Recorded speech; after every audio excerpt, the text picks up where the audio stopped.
I'm in Kobe, Japan, beef capital of the world, my heaven. I'm here to explore the city, check out the wonderful architecture, maybe visit some boutique shops. I'm just here to eat a cow. In this restaurant, Beef Teki Kawamura, is where I'm going to be enjoying my Kobe beef experience.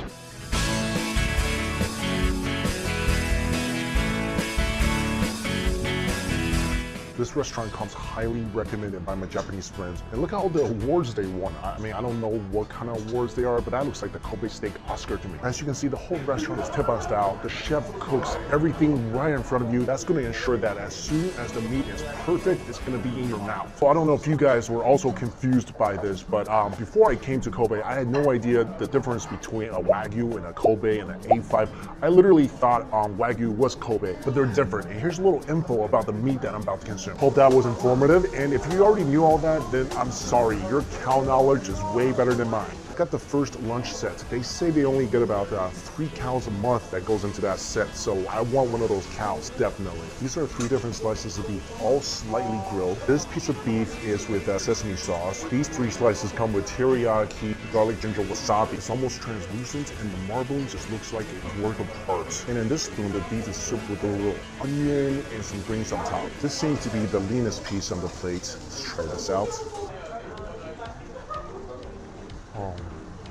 Oh.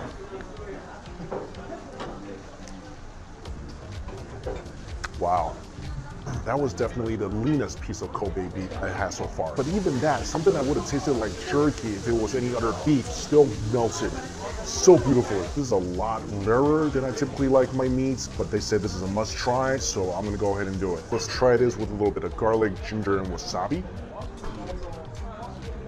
That is definitely the rarest beef I've ever had, but there's no gaminess whatsoever. That was simply beautifully clean with a wonderful, chewy, tender texture. And I can see why people like it this way, because they get to taste the natural flavor of the beef, but at the same time, I still want mine cooked. Course number 2, oxtail soup. Oh. Definitely need some hot oil, but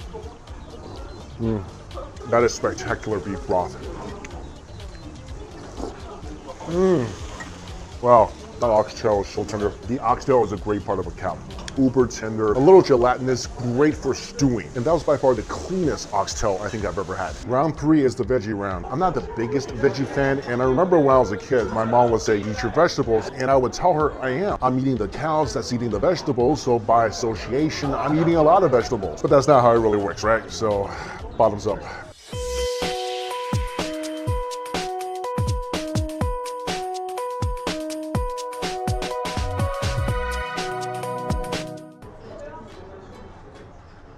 Oh, what a crispy yam. I've been eyeing these stir-fried garlics. Oh, they're like garlic chips. Beautiful eggplant fan. You know what? Nice selection of vegetables. This is a bit more expensive. This is a bit more expensive than that. This is the better one. Good. I'm excited. They're both great. They're both great. We love them equally, but at the same time, we like one of them better. I'm pretty sure that's how parents feel about their kids.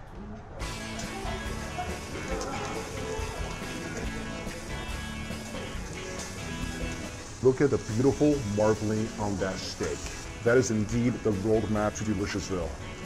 And these are 2 different cuts of meat. That one is a bit more expensive and it's fattier. You can tell it's, look how easily this is sliced.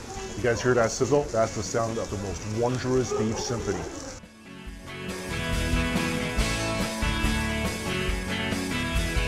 This is the best cut, second best cut. Yeah. And I've got a front row seat to the greatest musical show on earth. And this is cooked a little more char. Look at how beautiful this is. Look at this. Is there anything more beautiful than this? I'm gonna start off with the best one because I've been waiting all day. No breakfast, no lunch. Just gonna slightly dip it in a little bit of salt. Oh my God.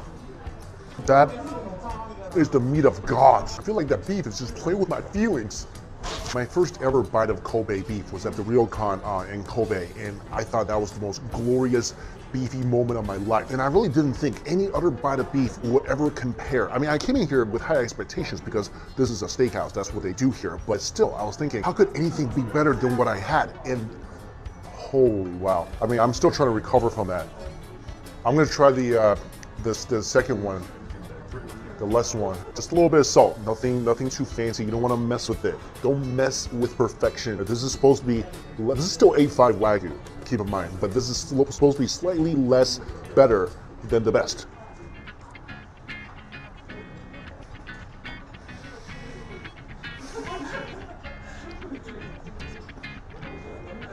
I love them both equally. I do. Wow, that's just a bad. I'm at loss for words. I don't even know what to say. If these were kids, no favoritism here. Equally love them both. Let me really try to compare. So again, the slightly less better Wagyu.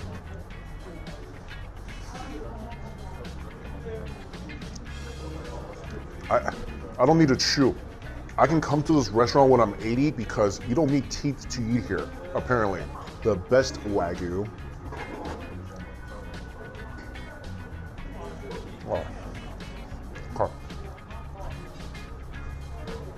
Let me try to describe this. The best one, you can definitely tell it's fattier. So when you bite down on that piece, it's like a beef bomb exploding in your mouth. I feel like tenderness, they're about the same, and both of them will definitely give you a free trip up to beef heaven. Each bite you take is almost like flying in one of those first class, beyond the first class suites. This beef makes all the past steaks I've ever had taste like McDonald's. So it's a good and a bad thing. The good thing is I get to have this beautiful succulent piece of beef. But the bad thing is this could be my beef, my steak Everest. I came all the way to Kobe for this and it did not disappoint. I am so happy right now. So if you are a fan of steak, if you are a fan of beef, trust me when I tell you, you need to come here and climb this beefy Everest. Update, you know what's better than having delicious Kobe beef for lunch? Having it for dinner as well. I feel like since I'm only in Kobe for a day, eating anything besides beef is just a crime. They were just explaining to me that they were the champions for the highest quality of A5 Wagyu, specifically for this part right here, so I'm gonna go ahead and get that part. This is what this place is known for, prime Kobe beef, Chateaubriand, and this is exactly the price of my soul right here, 58,000 yen. That's a $500 steak. Kobe steak experience number 2.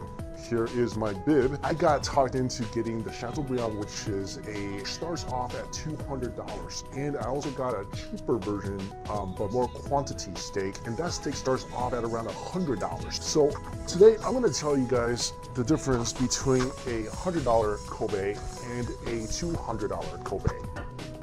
This is the sirloin, the Chateaubriand. This is the $200 steak, and this is the $100 steak. The sirloin visibly is so much fattier than the Chateaubriand. This is a lot leaner.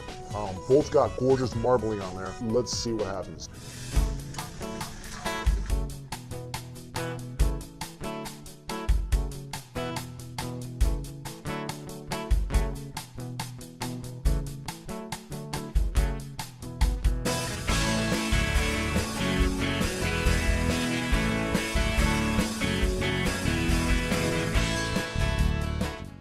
Itadakimasu. This is the sirloin. You see the grease dripping off this thing? In this serving, he said, don't put any sauce on there because he already salt and peppered this just to eat it as it is. Let's try it. Oh my Lord. Oh man. And this is one of the least expensive Kobe. That tastes better than any steak you'll ever have in New York, LA, San Francisco, anywhere, I think outside of Kobe. Is not going to taste as good. I was in San Francisco, and the biggest steak, the best steak I ever had was $250. That doesn't even come close to how good this tastes. Wow, that is so tender. I am living the beefy dream, and I hope I never wake up. This thing has a slightly charred outer shell, right? And then you penetrate the shell, and that's when the magic happens. This is the Chateau, and it's cooked medium rare. Time to see what this $200 piece of steak tastes like. And keep in mind, $200 does not get you a lot of this steak, only about 100 grams. Here we go.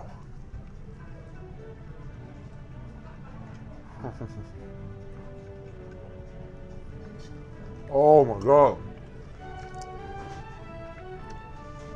That's incredible, man. Thank you. The Chateau is a lot leaner. Does not mean it's tougher. It's actually more tender than the sirloin that has more fats. And I feel like what sets that apart is the flavor. The beefy flavor is incredible. Let me try this again. Regular, $100 Kobe. Juice everywhere, fatty, delicious, slightly charred on the outside. Chateau. Lean, more tender, much more beefy flavor. I feel like that's because the fat is not distracting you from the flavor of the beef. Velvety, silky, smooth as it gets. Wasabi on steak, which I feel like that's gonna cut down on the fat a lot for you. Wasabi on steak, first time. That really helps cut down on the fattiness of the steak. I'm having so much fun right now, guys. This is my entertainment, eating. This is a great night out for me.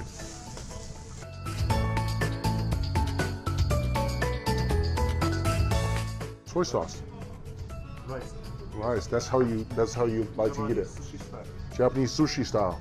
Interesting. Well, never had steak this way before, but let's try it.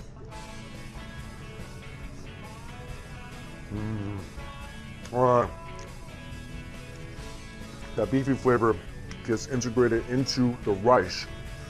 Has a nice bite. Miso, rice, garlic, soy sauce, wasabi, steak. That was a satisfying bite. Finally, you get a serving of Japanese sprouts with some of the Wagyu mixed in, cooked in the fat of the Wagyu. Yum.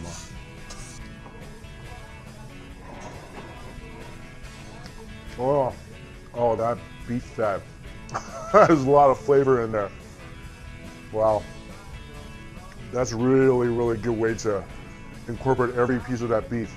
Use the fat to cook some veggies, and the veggies become magical. For some reason, I don't know, it's because I have really short-term memory, but I feel like my Kobe experience just keeps getting better and better. First at the Ryokan, delicious, my first Kobe experience. Then this morning, I thought it got even better, and now it even trumps the previous experience. So you guys know I mentioned before about the beefy Everest. Well, I just found a brand new peak. To quantify how good that was, you have to think about the best steak you've ever had, outside of Kobe, of course. Now think about that steak. I'm gonna tell you this right now, and I'm completely serious about it. That steak that you thought was the best steak you've ever had, that's Lunchable meat compared to this.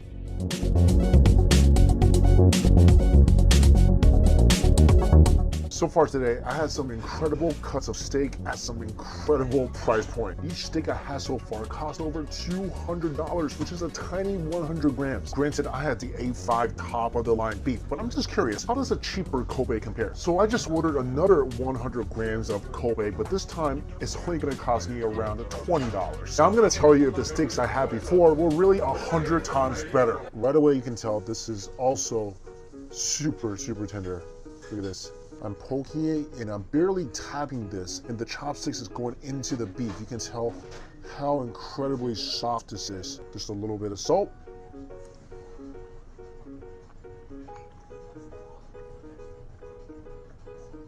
It's good. For a $20 steak, this thing knocks it out of the park. But of course, as it should be, there is a huge difference in taste between a $20 Kobe and like a $200 Kobe. The $200 Kobe, literally, it just goes into your mouth, it just explodes, dissolves, does a little dance, make you really happy. This steak, as good as it is, as beefy as it is, as delicious as it is, just doesn't have that velvety, silky, nutty quality. Again, I want to emphasize, this is delicious. This will be better than 99.9% of steaks you'll find outside of Kobe, but it doesn't melt, and the flavor is not nearly as explosive as the more expensive ones. With that said, this is a great value. At around $20 US for 100 grams, this is about 10 times cheaper than what I had before. If you come to Kobe, you're here for Kobe beef, most likely, then in my opinion, you gotta try the best. So try the best and then come to a place like this and fill up on the rest, and I guarantee you, you will still be very happy. And again, as always, all the places I went to is listed in my description box. I do not know if these places are the best. The first place was was recommended to me. The last two places I just kind of wandered in randomly, but they all tasted really good to me. And I think, guys, I really want to emphasize this. If you love steak, if you love beef, you need to put Kobe on your travel and food bucket list because there is just nothing like it. I cannot believe how incredibly different beef is here than anywhere else in the world. All right, guys, thank you all so much for watching. And if you want to find out what else I did on this Japan trip that doesn't involve food, definitely check out my vlog channel. And the link to that is in my description box below. So until we eat again, see you later.